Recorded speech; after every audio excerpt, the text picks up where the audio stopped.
Então vamos lá, senhores, avançando. Capítulo 8. Não deixa a moral cair. Estamos quase chegando ao fim, certo? Quando a moral estiver caindo, que a morgação, a preguiça estiver pegando, pensa na promoção. É assim que geralmente a gente se motiva, né? Ou se não é isso, encontra alguma coisa aí que vai se motivar.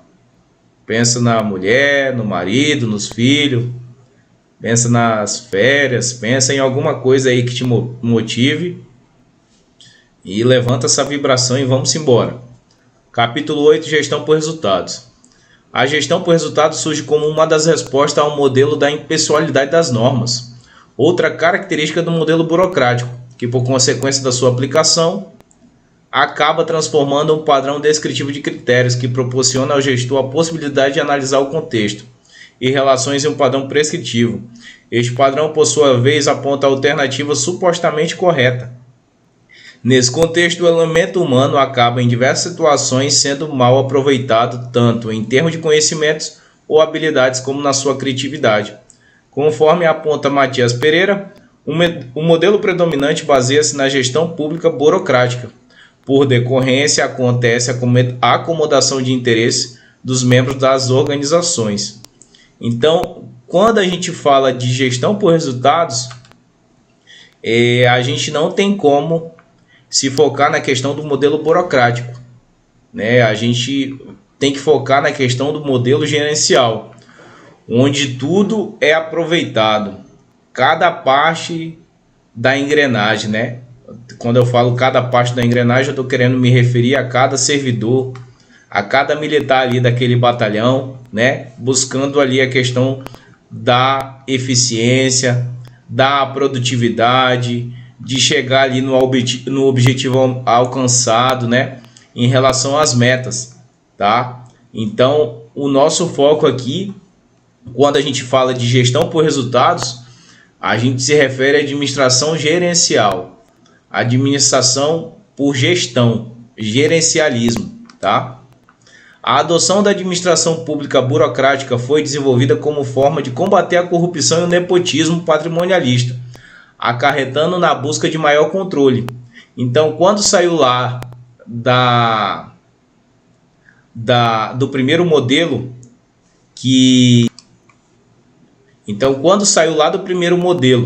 do patrimonialista, e veio para o modelo burocrático, a principal coisa que eles queriam combater na época era isso aqui: corrupção e nepotismo, certo? E aí isso ocorreu no maior controle, né? Só que quando você tem um maior controle, você burocratiza, né? Você engessa o sistema, né?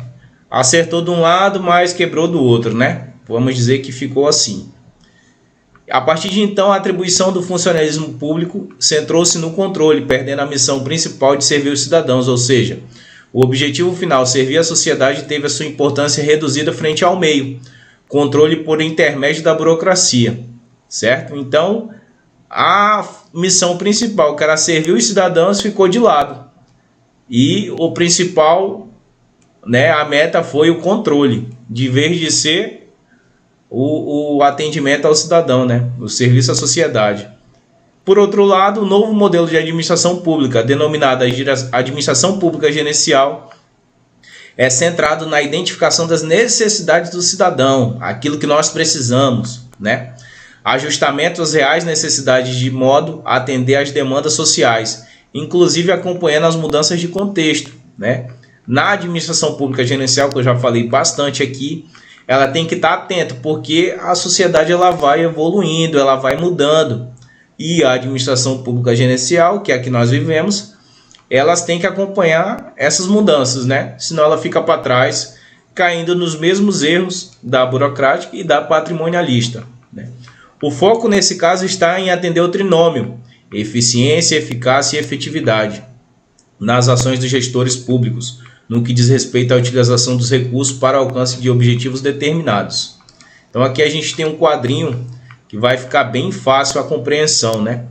Da eficiência, da eficácia e da efetividade. Da eficiência, né? O custo, da eficácia, o resultado, e da efetividade, o impacto, né?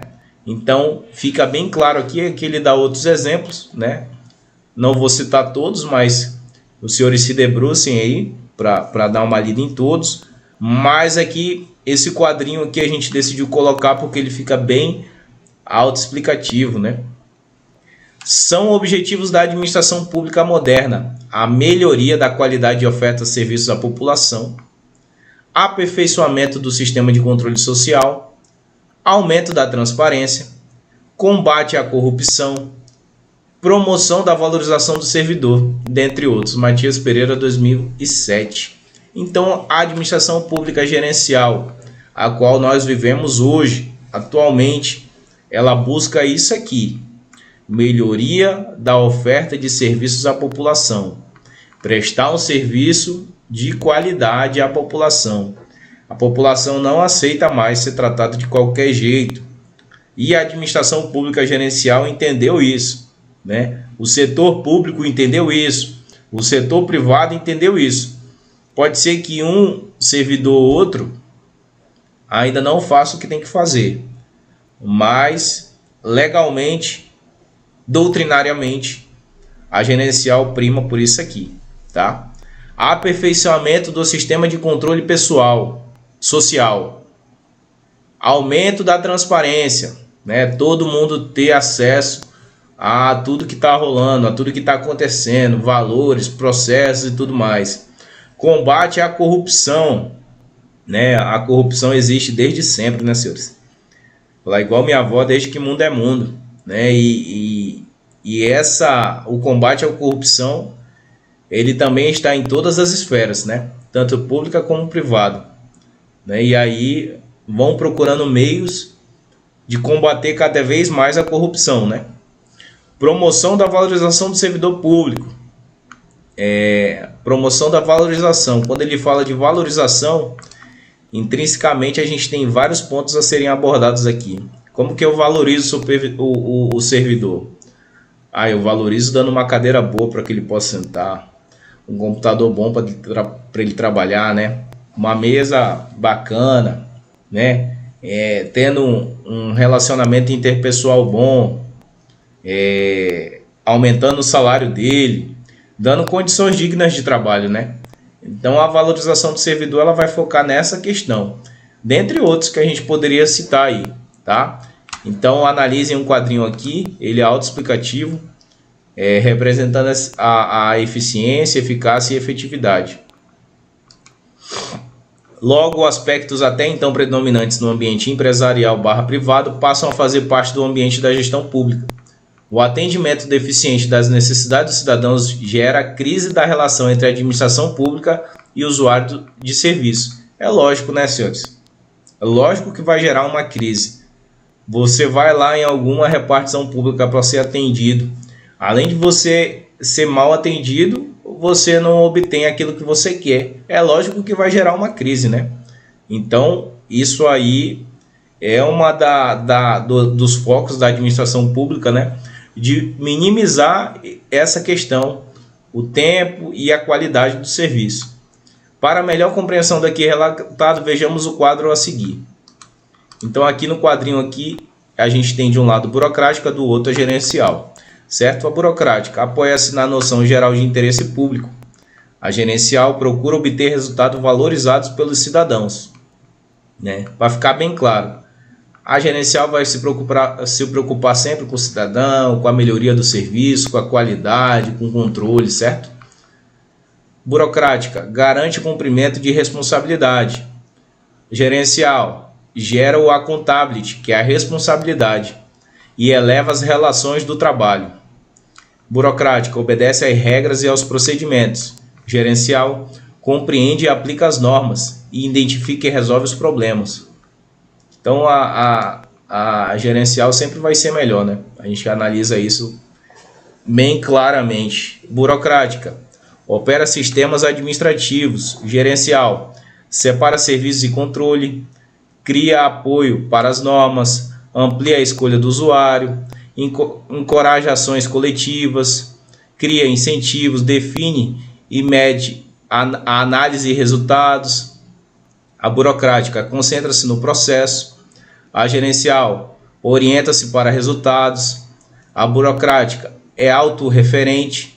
A gerencial foca o cidadão. A burocrática define procedimentos para a contratação de pessoal, compra de bens e serviços. A gerencial luta contra o nepotismo e a corrupção. A burocrática satisfaz as demandas dos cidadãos, né? Há controvérsias, né? E a gerencial evita adotar procedimentos rígidos.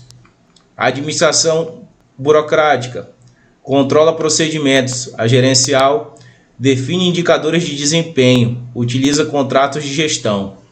A burocrática define cargos rígidos e fragmentados, tem alta de especialização. E a gerencial é multifuncional, flexibiliza as relações de trabalho.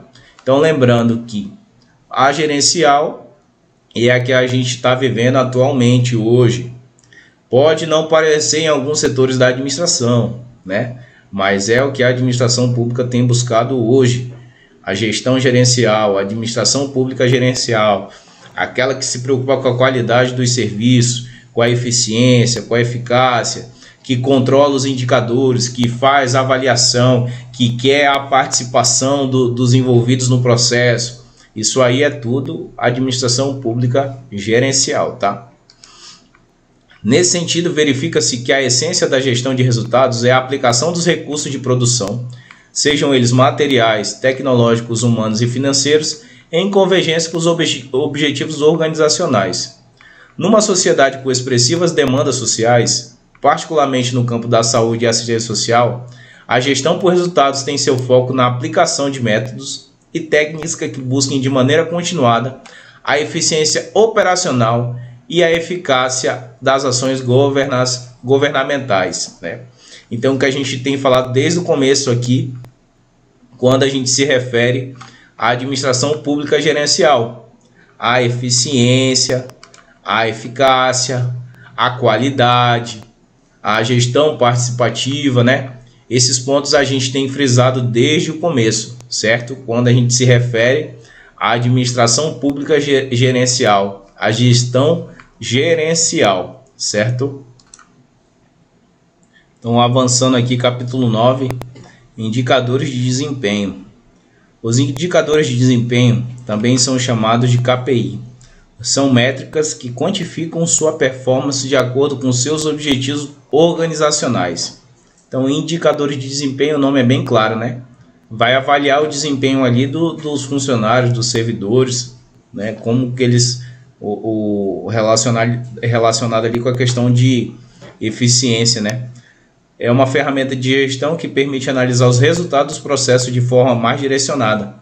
Com ele se torna possível saber se as metas foram alcançadas, se o emprego dos recursos empresariais foi eficaz, quais as falhas ocorreram em cada fase de um projeto. Então aqui vai analisar tudo, né? Alcançar as metas? Sim ou não, né? Os recursos que foram empregados foram eficazes?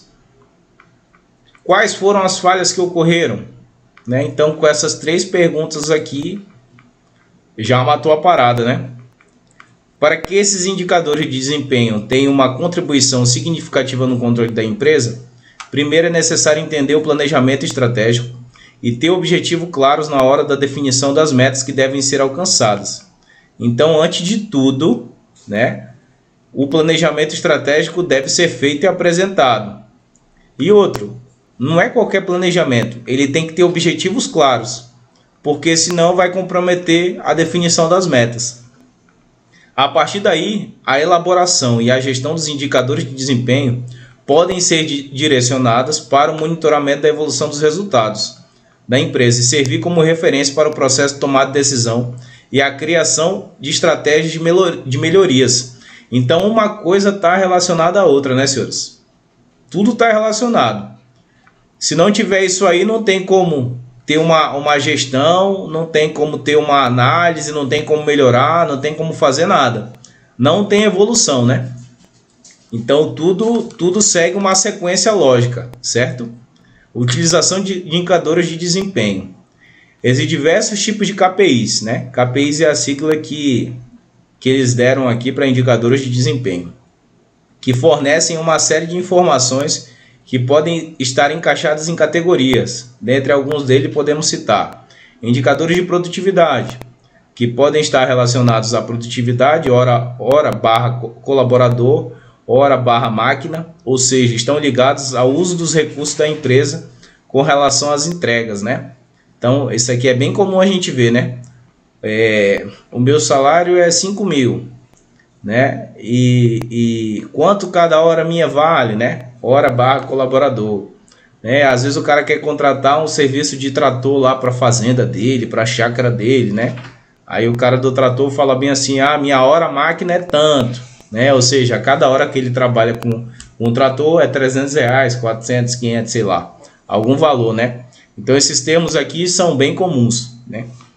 Indicadores de qualidade, eles andam junto com os indicadores de produtividade, pois ajudam a entender qualquer desvio ou não conformidade que ocorreu durante o processo produtivo. Um exemplo de indicador de qualidade pode ser considerado o nível de avarias, onde a quantidade de avarias ocorridas durante o período é comparado com o nível de aceitação estabelecido. Então eu trabalhei na Coca-Cola durante 2 anos. Esses indicadores de qualidade aqui, eles batiam pesado, principalmente com a questão de avarias, certo? Com um material que se danificou, que estragou, porque é prejuízo para a empresa, né, senhores? Então eles querem sempre amenizar, sempre ir reduzindo os prejuízos, lógico, né? Até eu quero, né, reduzir meus prejuízos, reduzir minhas avarias, né? Então eles batem bem pesado com isso aqui. O controle deles é bem rígido na questão de avarias, né? Saber por que ocorreu, como ocorreu, certo? Indicadores de capacidade. Eles medem a capacidade de resposta de um processo. Podemos citar como indicadores de capacidade a quantidade de produtos que uma máquina consegue embalar durante um determinado período de tempo. Então, a capacidade, por isso que fala indicadores de capacidade. Qual a capacidade que uma máquina pode embalar em 1 hora? Quantos ela consegue fazer, né? Indicadores estratégicos. Eles auxiliam na orientação de como a empresa se encontra com relação aos objetivos que foram estabelecidos anteriormente. Eles indicam e fornecem um comparativo de como está o cenário atual da empresa com relação ao que deveria ser, né? Então, a empresa estabelece as metas e os objetivos, né? E os indicadores estratégicos vão ajudar ela a chegar nessas metas e nesses objetivos que foram traçados, né? E aí os indicadores estratégicos, eles também vão falar: ó, hoje a sua empresa está assim. Para ela chegar nas metas lá e nos objetivos que você falou, a gente vai ter que fazer isso, isso e isso. E aí a estratégia é tudo numa empresa, né, senhores? Sem estratégia, né, que nem Capitão Nascimento lá, sem a estratégia não vai. Independentemente de em qualquer categoria, os indicadores se encontram.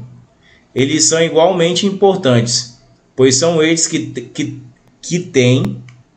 quem fornecem a visão que a empresa necessita para enxergar seus processos e conseguir uma base sólida para alinhá-los aos objetivos traçados. Então, os indicadores de desempenho, senhores, nenhum setor dá para viver sem isso aqui não, tá? Porque é neles que a gente analisa tudo. Quais são os objetivos e as metas?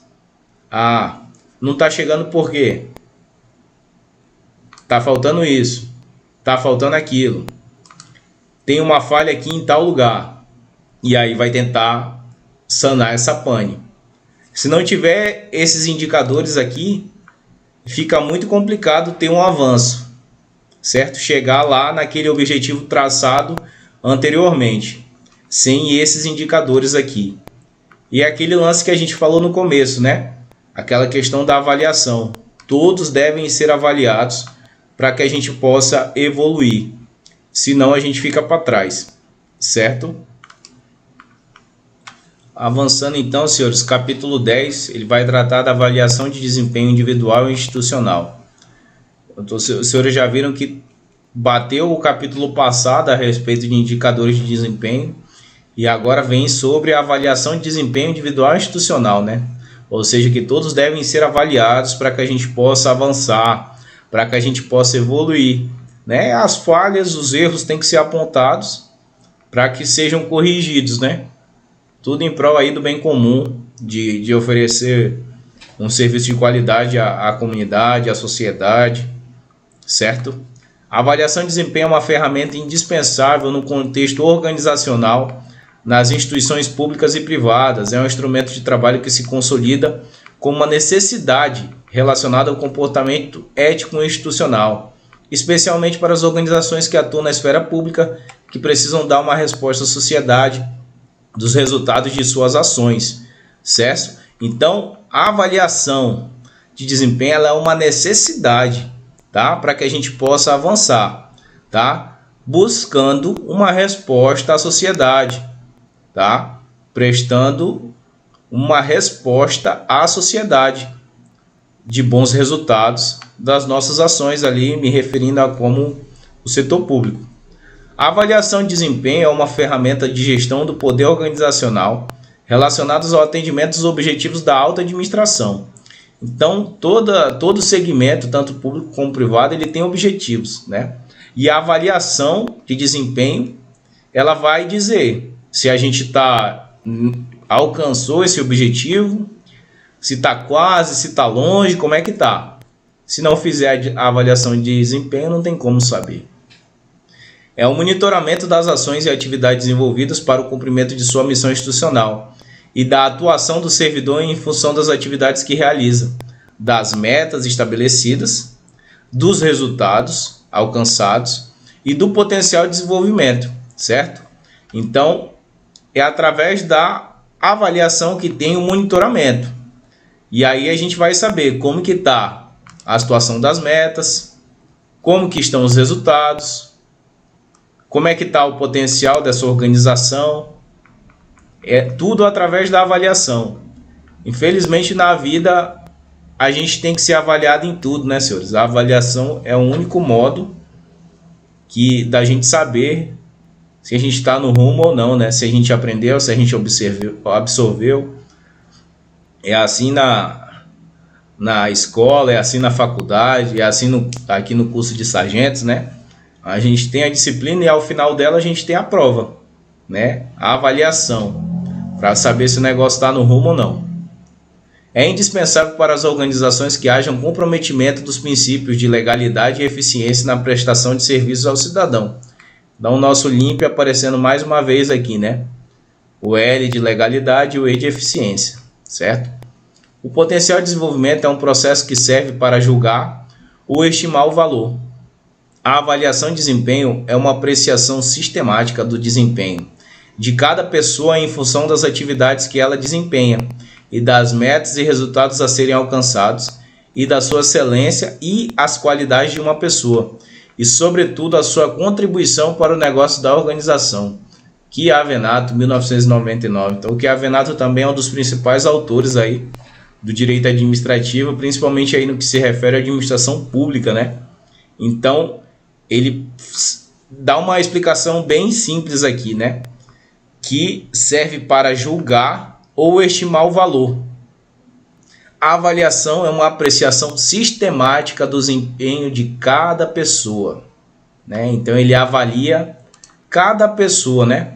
Cada peça ali da engrenagem ali daquela empresa privada ou da administração pública para saber as falhas, os acertos, né? Se está no rumo, se não está. Para que tenhamos o êxito na avaliação de desempenho, é necessário um modelo de avaliação de abordagem sistêmica, sempre primando por integrar as avaliações da atuação individual, do trabalho em equipe, dos resultados atingidos pelas unidades e da satisfação dos usuários dos serviços públicos. A avaliação de desempenho é uma ferramenta de gestão que tem como objetivos medir o desempenho institucional individual, lógico, né? Primeiro é avaliado cada um e depois a instituição de modo geral. Gerar insumos para o desenvolvimento organizacional. Promover a melhoria da qualificação do serviço público. sempre buscando isso aqui, né, senhores? A qualidade dos serviços oferecidos, sempre a gente vai abordar sobre esse tema. Subsidiar a política de gestão de pessoas, principalmente quanto à capacitação ao desenvolvimento individual e institucional. Não tem como a gente querer oferecer um serviço de qualidade à população se os nossos servidores não são capacitados, né, senhores? Não tem treinamento. Então também tem que ter a capacitação. Valorizar e reconhecer o desempenho eficiente do servidor no exercício de suas atribuições. Então aquele servidor, aquele colaborador, né, as empresas privadas costumam chamar assim, que é acima da média, é excepcional, o que o gestor deve fazer? Deve reconhecer, né? Ele deve ter alguma, nas empresas privadas chama de premiação, bonificação, alguma coisa que valha ele ser tão bom, né? Ele merece ser, né, pelo menos homenageado, alguma coisa do tipo assim, né? Nos batalhões a gente faz ali o destaque operacional, né? Destaque administrativo, né? Empresas grandes privadas e ganham viagens e ganham não sei o que, né? Ganham jantares, ganham almoço, né? Alguma forma ali de recompensar pelos serviços privados prestados, né? Ah, mas é obrigação dele, mas quando a gente reconhece, isso aí é cientificamente comprovado que o fato de você reconhecer aquilo que uma pessoa fez, ela vai produzir muito mais, né? Então, isso aí não pode esquecer nunca. Proporcionar feedback aos funcionários sobre seu desempenho, né? O que é o feedback? Você dá a missão para ele fazer e depois você vai conferindo. E aí você vai dizendo para ele, ó, tu tá indo bem, mas tu tem que melhorar nisso, nisso, nisso. Ou você tá indo mal, né? Você precisa fazer assim, assim, assado. Então o feedback é isso, é o acompanhamento e é o retorno, né? Direcionando ali o funcionário, o servidor no caminho correto. Identificar as necessidades da capacitação, né? Então durante o processo ali, com certeza vai ser observado quais são as necessidades. Ah, por que o servidor não sabe fazer isso? Ah, porque ele não teve treinamento, ele não teve capacitação, então vamos fazer, né? Identificar as necessidades de adequação funcional. Então, às vezes, no setor ali, no privado ou no público, alguma coisa funcional está errada, então a gente vai ter que adequar, vai ter que remanejar. E essas mudanças o gestor ele não pode ter medo de fazer, se ele vislumbra que vai ter uma melhora lá na frente, então ele adequa. Ele remaneja o que ele tiver que remanejar, mas ele faz, ele não pode deixar o negócio seguir do jeito que está, certo? Promover a integração dos níveis hierárquicos através da comunicação entre avaliadores e avaliados, contribuindo para a melhoria do clima organizacional. Aqui está se referindo à gestão, à relação interpessoal, né, senhores? Então tem que ter integração, independente da hierarquia ali que tiver naquela seção, naquele compartimento, tem que focar ali na questão do relacionamento interpessoal. Para o servidor, a avaliação de desempenho é importante em razão de que seus resultados geram efeitos financeiros para as gratificações a que fazem jus, além de propiciar oportunidade de capacitação ou adequação funcional, né? Então a avaliação de desempenho é importante por isso, né? Às vezes ele vai ser bonificado ali, dependendo do lugar onde ele estiver, né? Lá nas unidades que eu passei, geralmente a gente costuma dar folga, né? O polícia gosta de folga, né? Então o cara foi destaque ali do mês de janeiro. Ah, dá o primeiro e o segundo turno para ele de folga, né? Pô, o cara fica feliz demais. Então é o jeito da gente recompensar aquele servidor por aqueles serviços que estão sendo prestados de maneira excelente, né? Tipos de avaliação, avaliação individual. Avaliação individual é normal, né? O nome já está dizendo, cada um vai ser avaliado individualmente. É constituído pela meta individual e avaliação dos fatores de competência, ou seja, além de se comprometer com metas, o servidor também deverá apresentar competências e características que são importantes para o bom desempenho de seu trabalho. Todos os servidores que compõem uma equipe de trabalho são avaliados, inclusive os que não fazem jus às gratificações de desempenho. E os servidores ocupantes de cargo em comissão, o objetivo da avaliação deles é somente promover a melhoria da qualificação do servidor público, né? Então, você dá as metas, você diz o que ele tem que fazer e depois você vai avaliar se ele alcançou ou não, ou por que ele não avaliou, certo? A avaliação individual deve ser realizada logo após o encerramento do ciclo, né? Você dá uma meta, você tem 3 meses para fazer isso aqui, isso e aquilo, né? E depois, quando acabar o ciclo, você vai conferir, certo? Mas isso não pede a cada 3 dias, a cada semana, você está indo dando aquele confere lá, para saber se está indo no rumo ou não. A apuração e a homologação dos resultados são publicados no boletim de pessoal, para que seus efeitos financeiros sejam incorporados ao pagamento a partir do mês seguinte, né? Quanto aos benefícios, né? De ter atingido aquela meta e ser recompensado, certo? A avaliação institucional é constituído pela meta global e metas intermediárias, né? Porque está se referindo à organização como um todo. Por isso que ele fala de global e intermediários, né? Diferentemente da individual. A dimensão institucional para efeitos gerais terá que ser desdobrada ao nível de unidades orgânicas. Caso esse fator venha a inexistir, a gestão do desempenho não consegue atingir as metas propostas, pois o desdobramento será realizado de maneira intuitivamente pelo gerente, dificultando o processo de comunicação. A agregação da dimensão institucional na gratificação de desempenho tem como objetivo compensar o perigo de variações bruscas da avaliação individual e procura dar um estímulo econômico de características coletivas, né? Aqui ele está falando da questão das recompensas financeiras, se aqueles objetivos e metas forem alcançados, né? Me referindo aqui de novo à questão da avaliação daquela organização, daquela empresa, daquele setor por um todo, né? Isso são coisas que realmente motivam o pessoal a cumprir.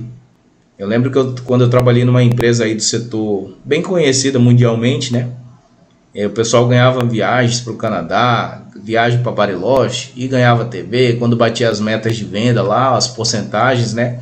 Então isso aí são coisas que motivam o servidor, o funcionário, o colaborador dar aquele gás para que possam atingir, né? Essas gratificações, elas são bem-vindas, né? E elas compensam, né? Esses perigos de variações aí na busca por bater aquela meta, por alcançar aquele objetivo.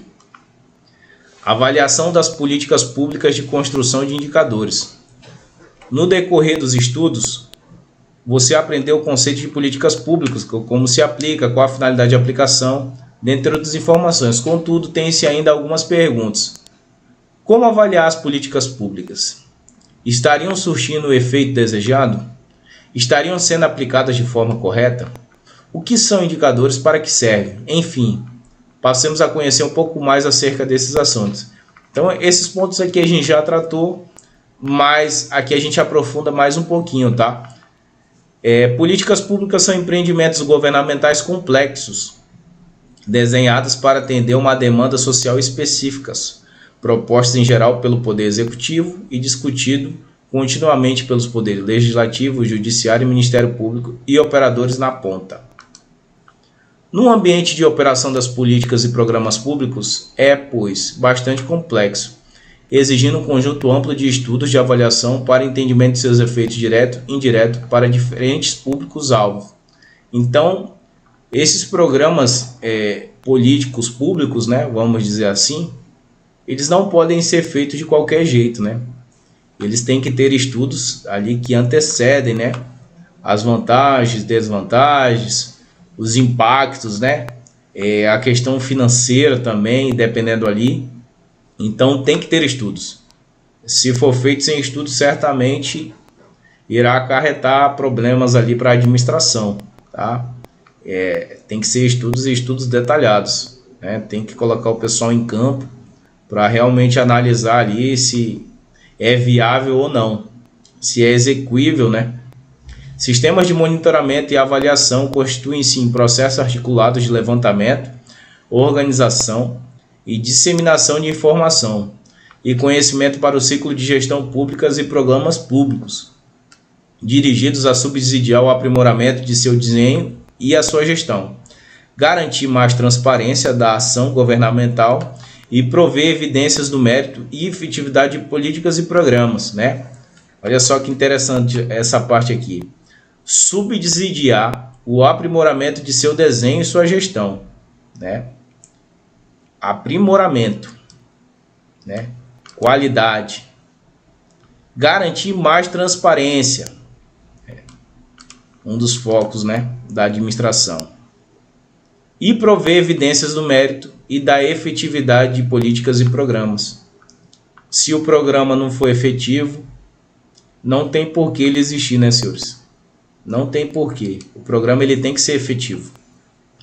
Os produtos desse sistema devem responder às necessidades do estágio de maturidade de um programa, podendo se constituir em documentação de programa e seus modelos lógicos, serviço de organização de dados, computação de indicadores de monitoramento, realização de pesquisas em campo, que a gente acabou de falar, né? Para eu fazer um programa social, eu tenho que colocar o pessoal em campo, né? Para realmente saber se é viável ou não, porque senão aquele projeto já vai nascer morto. Então, realmente tem que fazer pesquisa de campo. Isso aqui é um dos principais pontos. Elaboração de estudo com dados secundários, resenhas de publicações e artigos em temáticas correlatas, compilação de estudos em metas e avaliações, prospecção de programas já existentes em outros países, né? Então, às vezes você vai pesquisar em outros países, né? Na PM, o que geralmente a gente faz? A gente, quando vai fazer algum programa aqui, a gente pesquisa em outras polícias, né? Pesquisa lá em Brasília, Santa Catarina, Goiás, né? Essas polícias centenárias, Minas Gerais. Lá em Minas eles fazem assim, em Santa Catarina eles fazem assim. E aí são programas consolidados que a gente tenta trazer para cá, né? Então aqui ele fala dessas políticas públicas de até outros países, né? Então a pesquisa aqui, a pesquisa de campo aqui, ela não tem fim, né? Ela não tem limites para que a gente possa estar fundamentado e sólido naquilo que a gente vai querer colocar em prática, né? Para que o projeto não venha já nascer falido. Então, o que quantificar? O que medir? Por que quantificar? Para que medir? Como medir? Em políticas públicas, os indicadores são instrumentos que permitem identificar e medir aspectos relacionados a um determinado conceito, fenômeno, problema ou resultado de uma intervenção na realidade. Traduzir de forma mensurável, determinando o aspecto de uma realidade dada, situação social ou construída ação de governo, de maneira a tornar operacionalizar a sua observação e avaliação. Construirmos um retrato aproximado de determinadas dimensões da realidade social vivida. Esse aqui é bem interessante, né, senhores? Retrato aproximado de determinadas dimensões da realidade social vivida. Então, esses projetos eles têm que focar nisso aqui. E isso aqui é só na pesquisa de campo que vai, né? A gente acabou de falar lá de pesquisar em outras polícias, em outros países, mas às vezes a nossa realidade aqui, ela não vai ser viável, tá? A gente entra aqui em Rondônia, vamos dizer assim, em todo tipo de comunidade, né? Não existe um lugar que a PMRO ela não entre, né? Diferentemente lá do Rio de Janeiro, que tem alguns lugares que a polícia ordinária ela não entra, né? Então, assim, uma coisa que pode dar certo lá no Rio de Janeiro não vai dar certo aqui, o que dá certo aqui pode não dar certo lá, o que dá certo nos Estados Unidos pode ser que não dê certo aqui. Então a gente tem que fazer pesquisa de campo, né, para que a gente possa ir aparando essas arestas, né, para ver se o negócio vai ser viável ou não, né? Cada região ela tem a sua especificidade, né? Então pode ser o que é aplicado lá não seja aqui. Isso aí só vai chegar a essa conclusão com pesquisa de campo, né? O indicador social é uma medida em geral quantitativa, dotada de significado social substantivo, usado para substituir, quantificar ou operacionalizar um conceito social abstrato de interesse teórico para pesquisa acadêmica ou programática. É um recurso metodológico empiricamente referido que informa algo sobre um aspecto da realidade social ou sobre mudanças que estão se processando na mesma, né? Então, o indicador social, assim como os indicadores de desempenho, ele vai apontar sobre o que está ocorrendo ali naquela sociedade, naquela região, certo? Assim como o indicador de desempenho, ele vai dizer como o teu servidor, como o teu funcionário está se saindo naquela determinada função, o indicador social ele vai trazer a realidade daquela região, para ver o que vai dar para fazer, que programa que vai dar para colocar em prática e tentar ali melhorar a situação, né? Propriedade dos indicadores. Avançando, propriedade dos indicadores. Relevância social. É historicamente determinado, justifica a produção do indicador e legitima seu uso no processo de formulação, implementação e avaliação da política. Então, tudo que a gente for fazer, senhor, principalmente no ramo da administração pública, tem que ter uma relevância social, né? Fazer por fazer não faz muito sentido, né? Então, tem que ser alguma coisa que justifique, né? Que tenha relevância social. O próximo ponto é a validade. Capacidade de representar com a maior proximidade possível a realidade que se deseja medir e modificar.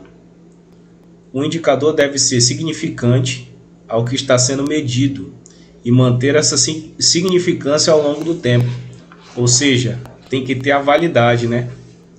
Senão, não faz sentido ter, né? Então, ele tem que ser significante e manter essa significância ao longo do tempo, né? Não basta ser, ele precisa se manter, certo? Confiabilidade. Indicadores devem ter origem em fontes confiáveis, que utilizem metodologias reconhecidas e transparentes de coleta, processamento e divulgação. Então, confiabilidade, né, senhores? Na era aí das fake news, a gente olha a reportagem, a gente já fica em dúvida, a gente não sabe o que é verdade, o que é mentira. Então, em relação aos indicadores, a confiabilidade também é um tópico extremamente importante, né? Fontes confiáveis, certo? Metodologias reconhecidas, transparentes, tá? Relativos aí ao processamento e divulgação. Próximo tópico, simplicidade e inteligibilidade. Indicadores devem ser de fácil obtenção, construção, manutenção, comunicação e entendimento pelo público em geral, interno ou externo. Não adianta nada a gente não entender o que o indicador ele quer representar, o que ele quer transmitir, né? Então ele tem que ser de fácil entendimento. Não adianta nada a gente não entender o que está acontecendo, o que está sendo falado, né? Então ele tem que ter simplicidade, certo? Tanto internamente quanto externamente. Representatividade e cobertura. Indicadores com boa cobertura territorial e populacional, assim como cobertura temática do aspecto investigado. Desagregabilidade. Capacidade de representação regionalizada de grupos sociodemográficos, considerando que a dimensão territorial se apresenta como componente essencial na implementação de políticas públicas, né? É o que a gente estava falando lá no começo, a questão da regionalização. Saber se aquilo vai ser viável ou não. O que dá certo numa região pode ser que não dê certo em outra, né? Cada região tem sua peculiaridade, tem sua especificidade. Periodicidade ou temporalidade. O indicador pode ser atualizado e isso é um aspecto crucial na sua escolha para as atividades de monitoramento, de acordo com cada fenômeno que pretende se medir. O momento, o timing da coleta é essencial para melhorar a captação, né? Então, através da análise, da avaliação, ele vai sendo atualizado de tempos em tempos, né?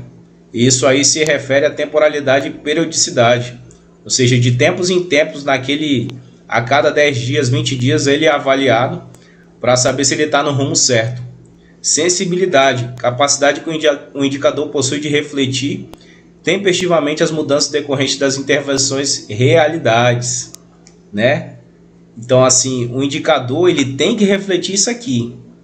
Ele tem que ter essa sensibilidade em conseguir transmitir essas mudanças que ocorreram, certo? Mensurabilidade, capacidade de alcance e mensuração quando necessário, na sua versão mais atual, com maior precisão possível e sem ambiguidade, certo? Mensurabilidade, foquem aqui na precisão, tá? Com maior precisão possível.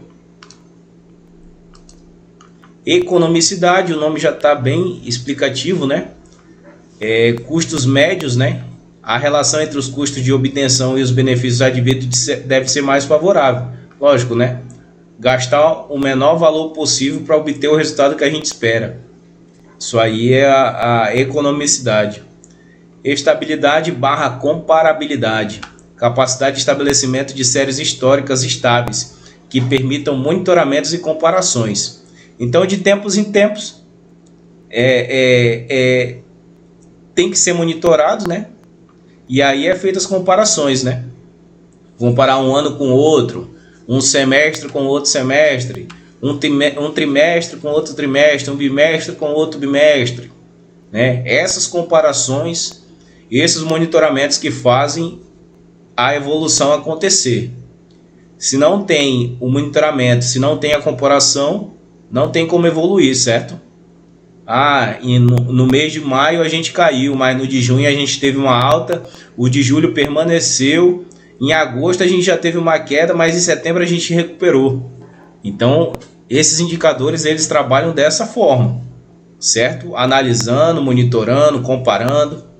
Auditabilidade, qualquer pessoa deve se sentir apta a verificar a boa aplicação das regras de uso dos indicadores, obtenção, tratamento, formatação, difusão e interpretação, certo? Então qualquer pessoa, entendeu? Deve se sentir apta a verificar isso aí, tá? Relativo à obtenção, tratamento, formatação, difusão e interpretação. A disponibilidade de um sistema amplo de indicadores sociais relevantes, válidos e confiáveis, certamente potencializa as chances de sucesso do processo de formulação e implementação de políticas públicas, na medida que permite, em tese, diagnósticos sociais, monitoramento de ações e avaliações de resultados mais abrangentes e tecnicamente mais bem respaldados. Certo, senhores? Então, nós abordamos aqui nesse capítulo a respeito das propriedades dos indicadores, né? E trouxemos aí todas essas características que ajudam aí a chegar no objetivo final dos indicadores, né? Que é ali o bom resultado ali no processo ali daquela empresa ou daquele setor da administração pública, certo? Então, continuando, capítulo 11 aqui ele vai abordar a respeito da responsabilização, ou no inglês, accountability, certo? Os dois têm o mesmo significado, responsabilização e accountability. Dependendo do autor, os senhores vão ver usando uma ou outra palavra, tá? Resgata a ideia da responsabilização dos gestores públicos através de mecanismos e procedimentos de prestação de contas à sociedade, certo? Então, presta contas, se tiver tudo ok, beleza. Se não, vem a responsabilização por alguma irregularidade, tá? Quanto maior a possibilidade de os cidadãos poderem discernir se os governantes estão agindo em função do interesse da coletividade e sancioná-lo apropriadamente, mais o accountability é usado, é um governo, certo? Então, a responsabilização ou o accountability, conforme queiram dizer, ele está presente em todos os segmentos, certo? Em todos os pontos a gente tem responsabilidades. Para tanto, faz-se necessário a clara identificação e articulação das definições de responsabilidades, a compreensão do relacionamento entre as partes interessadas e sua estrutura de administração de recursos e entrega de resultados, o suporte para a administração, Bresser Pereira 2005 fala assim: sugere que essencialmente há 3 formas básicas de responsabilização próprias à gestão pública moderna. A primeira, a administração por resultados contratados, né? Então, se contratou uma coisa, no final vai querer receber aquilo que contratou, né? Não tem por que ser outra coisa. Aquilo que é acordado não sai caro, né? O segundo, a competição administrada visando a excelência na prestação de serviço, né? Mais uma vez aqui a excelência aparecendo, né? Em uma gestão gerencial, administração pública gerencial, a gente uma hora ou outra está falando da questão da excelência, da qualidade nos serviços. E o terceiro, os mecanismos de controle social, nos quais os conselhos de cidadãos e as organizações de defesa de interesses públicos da sociedade civil desempenham um papel importante, porque tem abertura para eles, né? Tem essa flexibilidade deles poderem estarem presentes aí nos atos.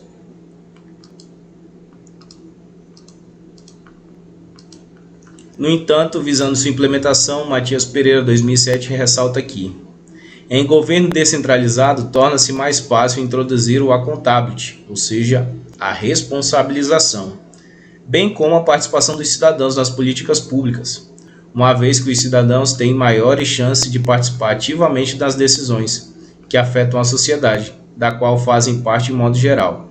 Então aqui ele está falando da questão da abertura, né? E aí a gente volta a falar lá um exemplo bem comum que a gente vê direto hoje em dia, que não via antes, né, mas que hoje em dia é comum, audiências públicas, né?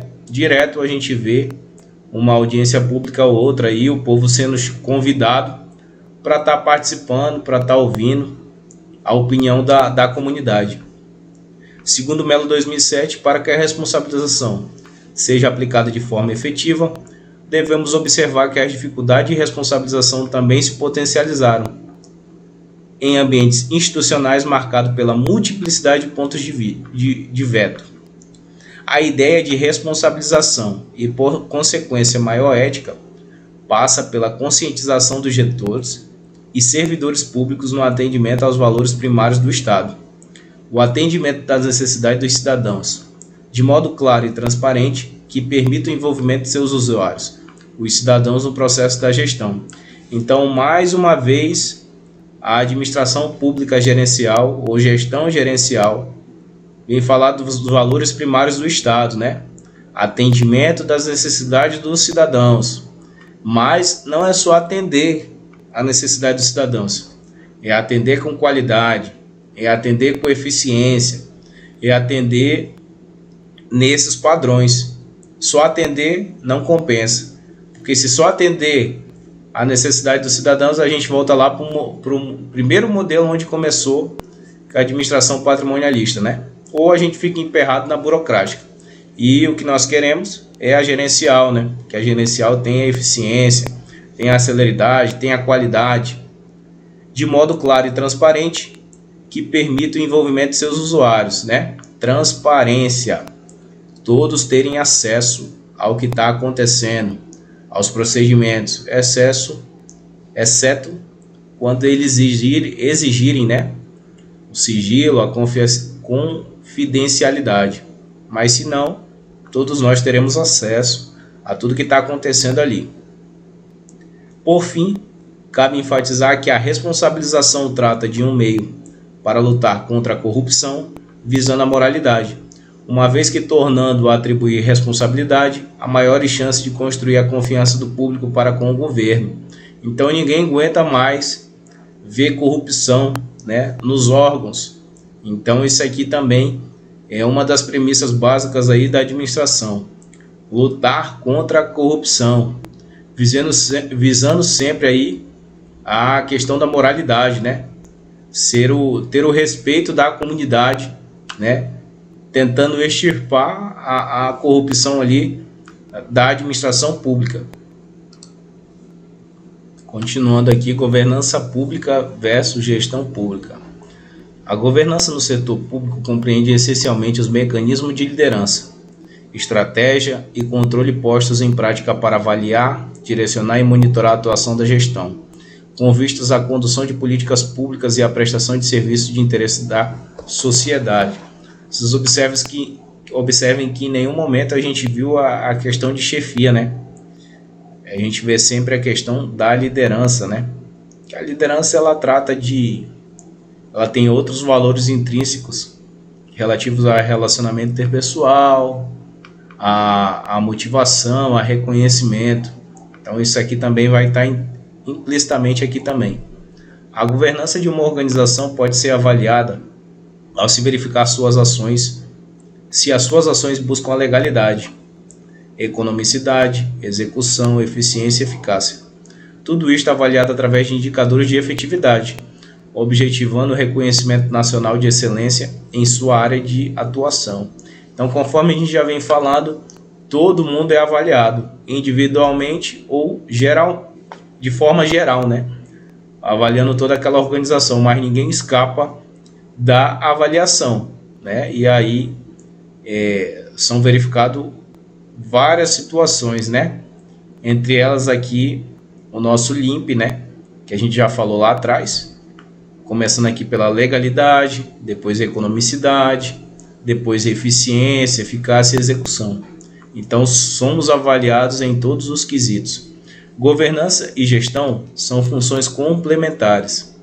Enquanto a governança faz o manejo dos recursos colocados à disposição da organização e busca o alcance dos objetivos estabelecidos, a gestão provê o direcionamento, monitora e avalia a atuação da gestão, com vistas ao atendimento das necessidades dos cidadãos e demais partes interessadas. Então, uma é diferente da outra, né? E é bem fácil verificar qual seria a melhor, né? A gestão, direcionamento, monitoramento, avaliação, atendimento das necessidades dos cidadãos. Então, buscando serviço de qualidade à sociedade.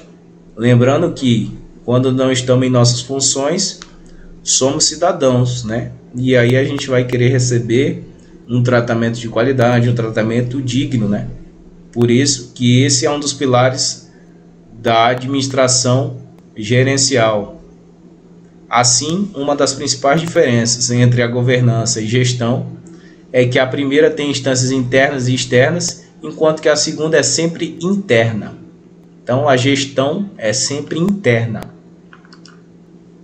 Outra diferença repousa no fato de a governança definir o direcionamento estratégico da organização por meio de conselhos formados com representantes de diversas partes interessadas nas atividades e nos serviços prestados pela organização pública, enquanto que a gestão tem a função de executar os planos aprovados de forma a integrar os resultados definidos.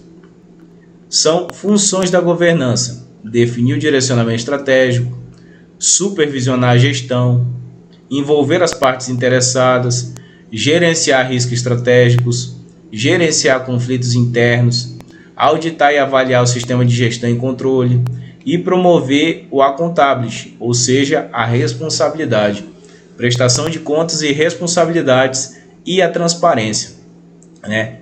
A gente dá um destaque maior aqui na promoção do accountability e transparência, né?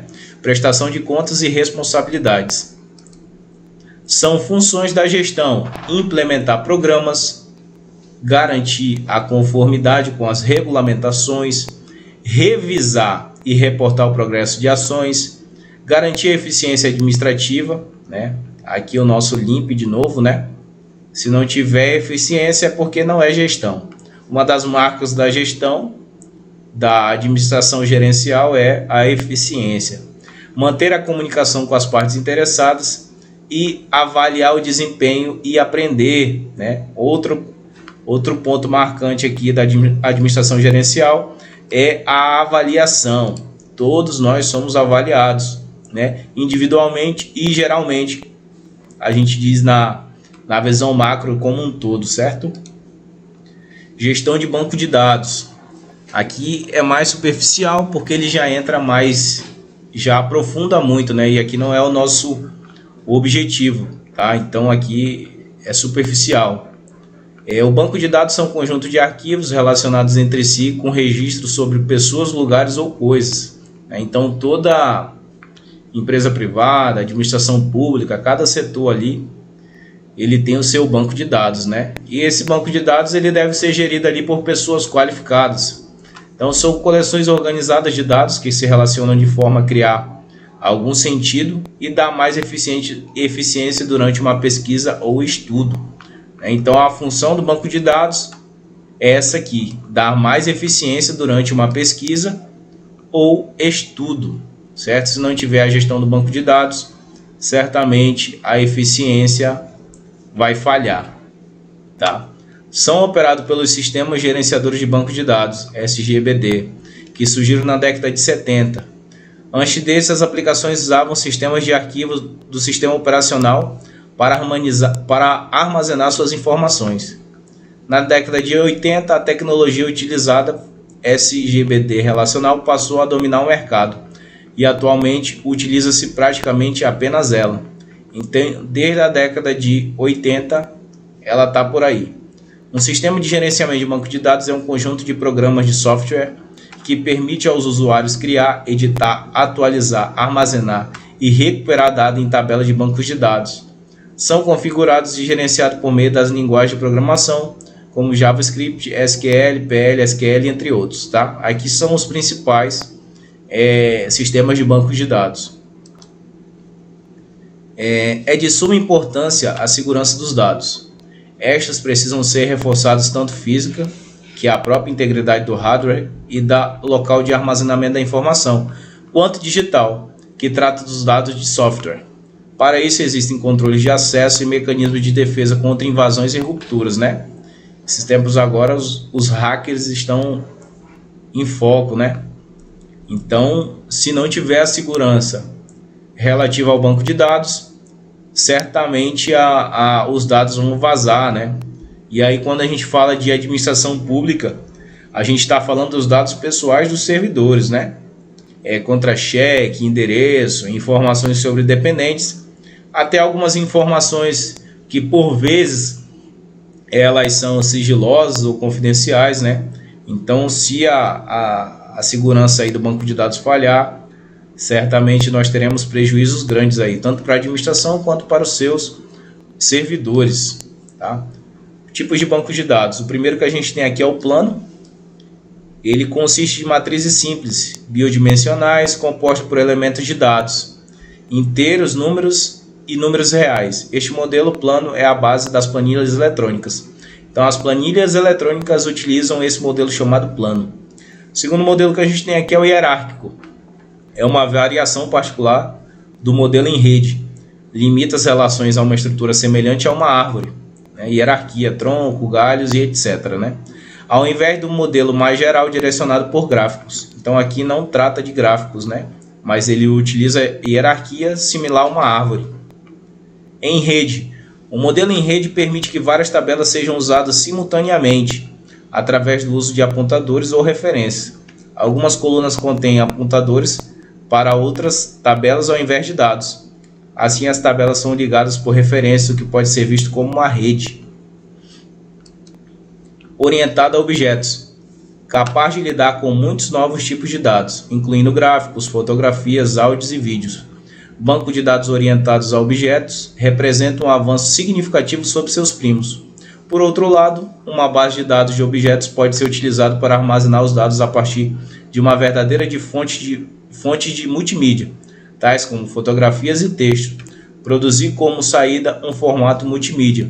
Então, diferente dos outros, esse orientado a objetos, ele já traz aqui a questão das fotografias, áudios e vídeos, né? Coisa que nos três primeiros aqui a gente não vê, plano, hierárquico e em rede, né? Mas aqui, no orientado a objetos, já tem já aumentou o rol aqui né? E produzir como sair no formato multimídia, né? Coisa que a gente não vê lá nos três primeiros modelos. Objeto relacional. É um sistema de gerenciamento de banco de dados, SGBD, semelhante a um banco de dados relacional, porém com um modelo de banco de dados orientado a objetos, né? Classes e heranças. são suportados diretamente nos esquemas de banco de dados e na linguagem de consulta. Além disso, ele suporta a extensão do modelo de dados com a personalização de tipos de dados e métodos. Apresenta a aparência de objetos e suas características, ou ao menos de dados complexos, o que já é um avanço em relação ao tradicional modelo relacional.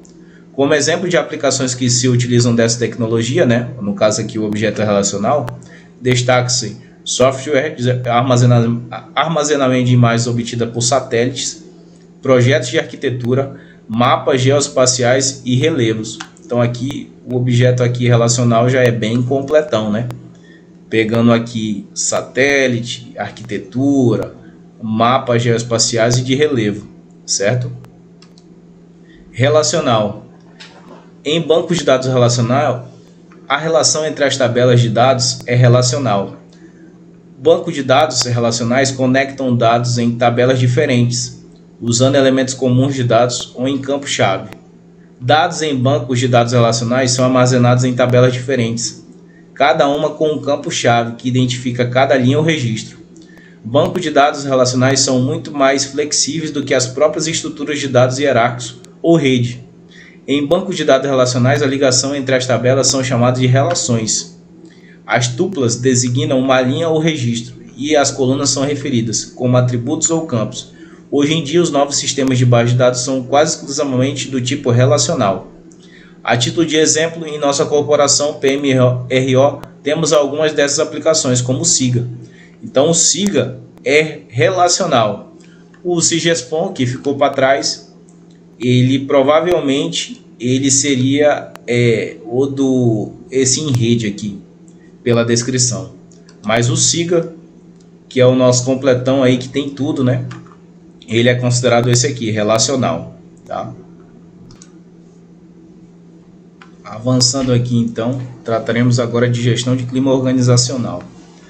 Trata-se de uma percepção geral dos funcionários em relação ao local onde eu trabalho, ou seja, a visão que eu tenho do meu batalhão, a visão que eu tenho da seção onde eu trabalho, certo?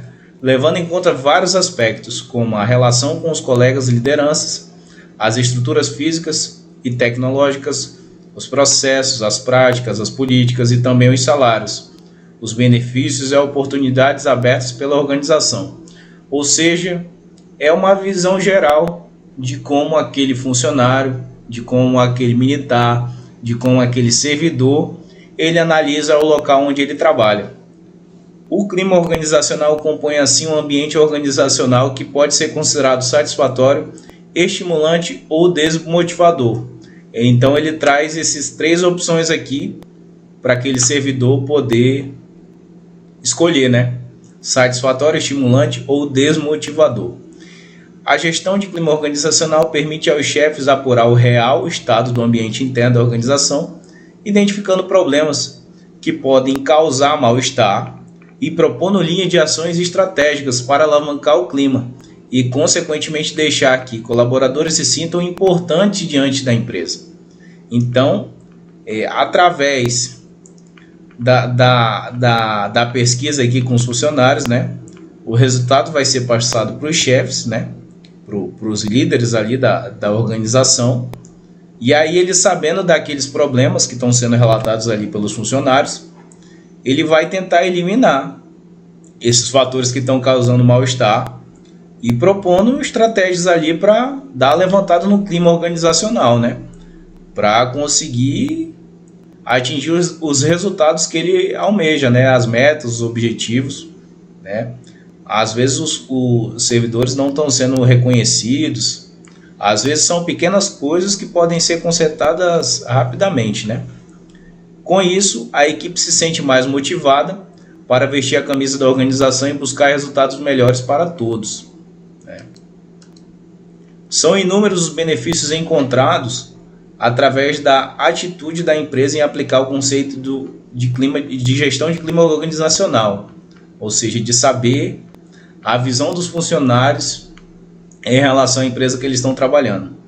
Podemos citar o alinhamento da cultura com as ações efetivas da organização, a integração dos diversos processos e áreas funcionais, otimização da comunicação, identificação das necessidades de treinamento e desenvolvimento, enfoque do cliente interno e externo, otimização das ações gerenciais, redução no índice de rotatividade, ambiente de trabalho seguro e identificação das satisfações e insatisfações do público interno, né? Então, nessa pesquisa aí, os funcionários são para relatar tudo, né? Geralmente, as pesquisas não precisam colocar nome, não precisa se identificar, justamente ali para talvez não ocorrer uma represália, né? Uma perseguição. Então, o funcionário é para preencher ali o documento ou responder ali a entrevista, né? Falando ali tudo que ele sente ali em relação à empresa que ele trabalha, certo? Ele tentar ser o mais verdadeiro possível, para que as coisas possam melhorar, né? Porque se ele não tiver coragem de falar, e aí não ter represália depois também. Próximo tópico, políticas públicas. Então, o que são, né? São programas de ação governamental visando a coordenar os meios à disposição do Estado e as atividades privadas para a realização de objetivos socialmente relevantes e politicamente determinados. Então, políticas públicas, né, são meios, né, formas que o Estado faz ali, ele implementa ali para que a vida na sociedade, a vida em comunidade possam melhorar. As políticas públicas, elas atuam em cima das deficiências que o Estado apresenta, né? Então, elas são um conjunto de políticas econômicas, sociais e ambientais implementadas pelo governo federal, estadual, municipal, em conjunto ou não com a sociedade civil para atender às necessidades sociais. Então, o interessante aqui é que a sociedade civil, ela também pode fazer parte dessas políticas públicas, né? Então, é aquela, né? É um dever de todos, né? A gente tentar melhorar a sociedade, a comunidade que a gente mora. Para se formular uma política pública, é imprescindível identificar o problema e suas causas. Em seguida, estabelecem-se as metas, os programas e, dentro destes, projetos específicos para cada área de atuação. O próximo passo é a elaboração de atividades e a alocação de recursos humanos e financeiros para atingir as metas. Exemplo de políticas públicas, né? Vamos começar aqui com as sociais.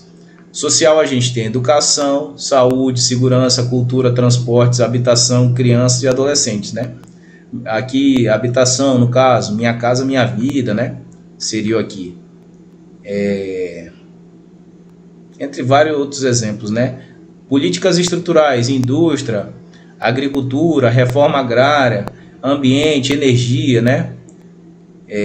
Aqui a gente tem vários exemplos também dessas políticas estruturais. Políticas compensatórias ou reparadoras e redistributivas, né? Combate à seca, Auxílio Brasil, cotas na universidade, né? Combate à fome também poderia estar aqui. Então, a gente tem esses modelos aqui de políticas públicas, né? Sociais, estruturais e as compensatórias ou reparadoras e redistributivas. Processo de formulação de políticas públicas, né? Como que esse processo vai se dar aí em torno de uma política pública? Então, o processo de formulação compreende dois elementos principais: a definição da agenda e a definição das alternativas. A agenda, ela envolve o direcionamento da atenção em torno de questões ou problemas específicos. E as alternativas, elas já vão focar na exploração e o desenho de um plano possível para a ação. Assim, investigar a formulação de políticas consiste em buscar compreender por que alguns assuntos se tornam tão importantes e acabam concentrando o interesse de vários atores, enquanto outros não. Então, isso infelizmente a gente ainda vê, né? Alguns segmentos, né, tem muita atenção e talvez não precisassem tanto, né? Enquanto outros a gente vê que não tem muita atenção e talvez precisassem mais. E também porque algumas alternativas são seriamente consideradas, enquanto outras são descartadas. A noção de definição é importante por se tratar de um processo, ou seja, um conjunto de elementos interligados e relacionados entre si, e não um evento único ou aleatório, que é construído ao longo da formulação. Tanto a agenda quanto as alternativas são definidas, isto é, determinadas em termos de suas características distintas, em uma complexa combinação de instituições e atores, envolvendo elementos técnicos e políticos, né? Então, no processo aqui de formulação, a gente tem a figura aqui da agenda e das alternativas. Nos estudos sobre políticas públicas, é muito comum que a formulação seja apresentada no contexto do ciclo de políticas, sendo, nesse caso, identificada como etapa inicial. Então, tudo começa lá fugiu a palavra.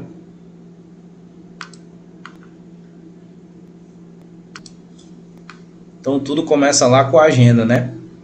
Assim, a formulação pode ser caracterizada como uma etapa pré-decisória, ou seja, anterior a qualquer atividade de formalização de uma política, envolvendo fundamentalmente a identificação de problemas que requerem atenção governamental, definição da agenda e uma busca inicial por soluções possíveis, confrontada com seus custos e efeitos estimados, definição de alternativas, né? Então, tudo lá começa na agenda, onde vai ser verificado todos os detalhes. Quando compreendida por meio de metáfora do ciclo, a fase de formulação assume grande relevância, uma vez que essa etapa inicial tem impacto sobre todo o processo de produção de políticas, que se desenvolve posteriormente. A forma como o problema é compreendido pelos atores políticos é a maneira pela qual ele é definido. Na fase de agenda, orientará todo o debate que permeará as escolhas do novo processo decisório e influenciará as ações nos momentos de implementação e avaliação. Então, aqui na fase da agenda é onde abre a participação pública, né? A pesquisa de campo e os debates acontecem, né? Às vezes até a audiência pública ali para a comunidade poder participar, poder expor ali o seu ponto de vista, né? E os outros membros ali da sociedade. Independentemente de considerarmos a formulação com base inicial do ciclo, os estudos desenvolvidos sobre essa temática têm mostrado que investigar a formação de agenda e alternativas, né? Lembrando que tudo começa com a agenda, depois que vem as alternativas, corresponde, em última análise, investigar o poder público. O exercício do poder envolvido no processo de definição da agenda tem sido estudado há algumas décadas, como veremos adiante, e tem implicações para o processo democrático, porque envolve o estabelecimento de entendimentos sobre os problemas públicos, estruturando o debate em torno dessas questões, definindo seu tratamento e encaminhamento para a tomada de decisão do sistema político. Resumindo aqui, as políticas públicas elas servem para suprir as necessidades da comunidade, da sociedade, né? E aí, às vezes elas vão esbarrar em apontar alguns defeitos do governo, né? Mas normal, tudo isso é para que o sistema melhore, né? A vivência em comunidade ela evolua, certo? Então, na questão da agenda, é feito tudo isso aqui. E a gente dá destaque aqui para o debate, né? Em torno dessas questões. Saber o que a comunidade pensa, se ela apoia ou não. Processo de implementação de políticas públicas. Segundo a UFIO, uma política pública tem vários estágios. Há isto chamado ciclo das políticas públicas. Então, começa com a agenda, né? A gente falou isso anteriormente, em que são selecionadas as prioridades / problemas, né? As necessidades. Depois vem a formulação, em que são apresentadas soluções ou alternativas. Depois vem a fase de implementação, onde a execução acontece de fato. E depois que o negócio já está andando, que já está em vigor, né, que está vigorando, vem a fase da avaliação, para saber se aquelas ações que foram tomadas, realmente elas corresponderam, né, aos objetivos iniciais ali. Realmente era isso que a gente queria. Alcançamos nosso objetivo, era essa que era a nossa meta. E aí a gente volta lá atrás, né, do que a gente já tem falado lá no começo, que tudo que nós fazemos tem que ser avaliado. E na política pública não é diferente, né, senhores? A política pública é uma coisa para a comunidade, é uma coisa que vai muito recurso financeiro, então aí mesmo que ela tem que ser avaliada. Na teoria são estas fases que correspondem às políticas públicas, mas na prática tais etapas se misturam entre si e nem sempre seguem a sequência proposta. sendo tal segmentação mais significativa para uma melhor compreensão do assunto. Não desenvolveremos com profundidade todo o ciclo, entretanto, cabe definir e destacar a fase de implementação, onde encontramos dois modelos. Então, na fase de implementação, aonde o negócio é executado, a gente tem dois modelos aqui. O top-down, que é de cima para baixo, e o bottom-up. A gente fala só um som, bottom-up. Top-down, de cima para baixo. Então, nesse modelo, tem dois sujeitos que podem interferir no processo: os formuladores e os implementadores, sendo assim excluídos os demais sujeitos políticos que poderão ser impactados por essa política. Esse tipo de modelo provoca prejuízos, porque ele é de cima para baixo, Traz uma ideia de imposição, de hierarquia, Visto que as políticas públicas resultam das demandas de um determinado grupo que se organiza, excluindo os demais do processo. Esse modelo é considerado, portanto, hierárquico. Esse modelo é baseado na distinção entre política e administração, no qual os formuladores são separados dos implementadores, até por conta da hierarquia, Vem de cima para baixo, tá? O próximo modelo é o bottom, de baixo para cima. As políticas públicas dependem intimamente da interação entre governo e os atores envolvidos. Percebe aqui que ele já coloca essa palavrinha aqui, atores envolvidos, ou seja, já tem mais pessoas envolvidas ali na resolução do problema, certo? Então esse modelo ele busca uma relação mais orgânica de implementação de políticas públicas, levando em consideração os sujeitos e as variáveis envolvidas como parte fundamental do processo, e traz as demandas de baixo para cima, isto é, política pública não é definida do topo da pirâmide, mas no nível da sua real execução, certo? Então, por isso que ela é de baixo para cima.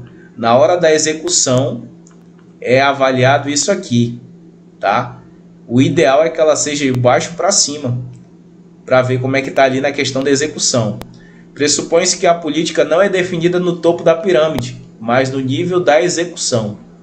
Nesta perspectiva, a implementação das políticas públicas é compreendida como resultado de um processo de interação entre o seu contexto e as organizações responsáveis por sua implementação, Aqui a gente tem uma imagem para ficar mais fácil, O top-down, hierarquia de cima para baixo, e o bottom de baixo para cima, certo? Sem hierarquia aqui. Aqui no segundo modelo, que seria o mais indicado, Pela participação, focado ali na execução, certo?